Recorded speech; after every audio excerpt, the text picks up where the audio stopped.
المدربين في المنطقة العربية سيتضاعف أضعافا كثيرة، لأنه قاد العراق الجريح، قاد المنتخب العراقي وقاد الشعب العراقي إلى فرحة كبيرة مدوية هنا في أندونيسيا. من كان يتوقع أن المنتخب العراقي الذي جاء من بلد تمزقه الحرب يفعل ما فعله، يذهب إلى ما ذهب إليه، يصل إلى ما وصل إليه الآن، إلى اللقب الأول في تاريخ كرة القدم العراقية في الكرات الآسيوية.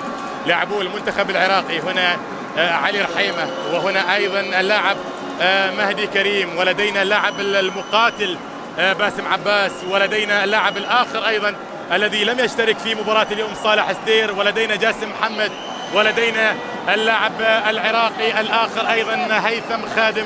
وهذا هو الرجل الذي الآن سيصبح هدفا لكل الأندية وربما لكل المنتخبات في المنطقة العربية، الرجل الذي يعرف المنطقة العربية منذ عام 1980، لكنه بعد 27 سنة من التواجد في المنطقة العربية أخيرا هذا الرجل يظهر على السطح ويبرز إلى القمة، ويصبح الرجل الذي بهذا المشهد الكبير، بهذا المشهد التاريخي، العراقيون يحتفلون هنا في جاكرتا، والعراقيون في كل مكان في العالم يحتفلون الآن بهذه الصور، يرقصون مع هذه الصور ويزفون التهاني الموبايل الآن، التهاني بالهاتف من كل مكان في العراق الجريح وفي كل مكان في المهجر البعيد والقريب. العراقيون الآن في حالة فرح، وإذا ما كانت هناك أمنية في لحظة الفرح فإنها أمنية أن يدوم الفرح وأن يستمر الفرح وأن يطول الفرح لشعب عانى طويلا وقاس طويلا. لكن الأيام الآن، اليوم الآن، اللحظات التاريخية الآن، الآنية الآن، العراقيون في حالة فرح، فلتكن فرحة طويلة، فلتكن فرحة مستمرة، فلتكن فرحة لأبناء الرافدين. يعود هؤلاء الأبطال إلى العراق الجريح، والكاس للمرة الأولى في الأيادي العراقية. يونس محمود وكل لاعبي المنتخب العراقي يرفعون الكاس للمرة الأولى، وبعد ذلك تبدأ الأفراح. علها تكون أفراح الهدوء، وعلها تكون أفراح العقل، وعلها تكون أفراح العودة إلى المنطق، وعلها أن تكون الأفراح التي تبدأ الآن تبدأ بخير وتبدأ بسلام. ولا يقول العراقيون ما قالوه دائما: دمنا ليش تسيل دمنا، لا ذنبنا ولا جرمنا، ياهو يرضى باللي يصير، وين أصحاب الضمير، يلا تنهض كل زلمنا، دمنا ليش يسيل دمنا. لكن علها تكون هذه اللحظات مشاهدي الجزيرة الرياضية لحظات تعطي بعد ذلك الأمان الذي نأمله للعراق. يعود العراق للصف العربي، ويعود العرب، كل العرب بعد ذلك للسياحة في العراق. نذهب إلى البصرة ونذهب إلى أربيل ونتناول طعام الغداء ونتناول سمك المسقوف في بغداد الآمنة، وليست بغداد التي تروع القريب ويخشاها البعيد.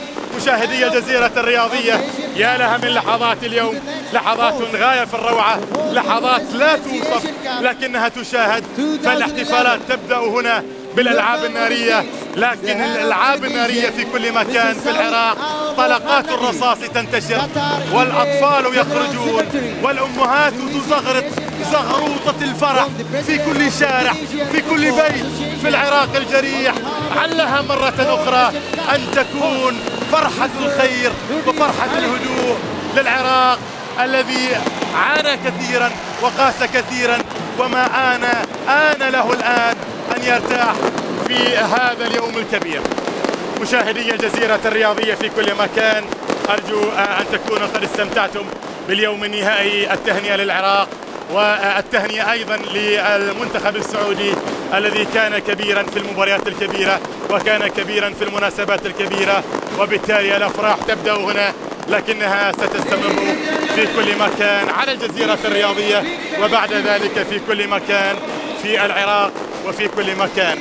زميلي العزيز الأستاذ يوسف سيف، بالوردة الحمراء بدأنا المباراة، وبالوردة الحمراء تنتهي المباراة.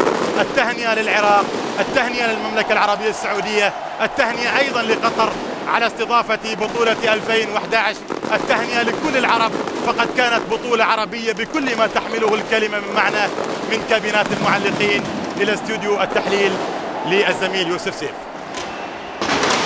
شكرا للزميل علي سعيد الكعبي. الاحتفالات لا زالت تستمر هنا في جاكرتا. العراق بطلا لكأس الأمم الآسيوية 14، ونلاحظ فرحة لاعبي المنتخب العراقي بعد أن استلم يونس محمود كأس البطولة من السيد سوتيليو بن بايودو يونو رئيس جمهورية اندونيسيا، والسيد جوزيف سيب بلاتر رئيس الاتحاد الدولي لكرة القدم، وسعادة الأستاذ محمد بن همام العبد الله رئيس الاتحاد الآسيوي لكرة القدم. انطلق المنتخب العراقي مباشرة للاحتفالات مع رجال الإعلام، مع الجماهير العراقية، مع الجماهير العربية التي آزرت هذا المنتخب الذي لعب اليوم الافتتاحي في مباراة الافتتاح، ولعب المباراة الختامية في يوم الختام، وكان له ما أراد وحقق كأس الأمم الآسيوية اليوم. وفي هذه الأمسية يونس محمود يضع اسمه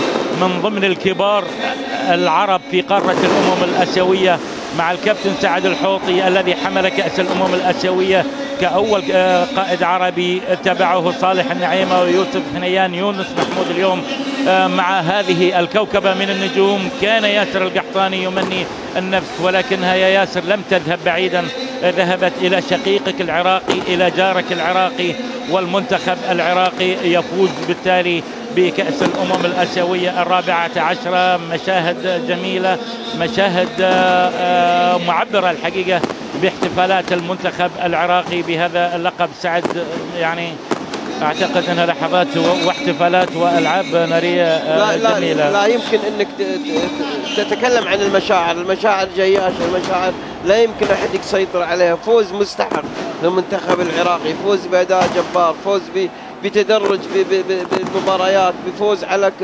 منتخبات كبيرة. يعني لو تسألني ما حد كان يتوقع بالنسبة للمنتخب العراقي أنه يصل ويحققه بهذا المستوى.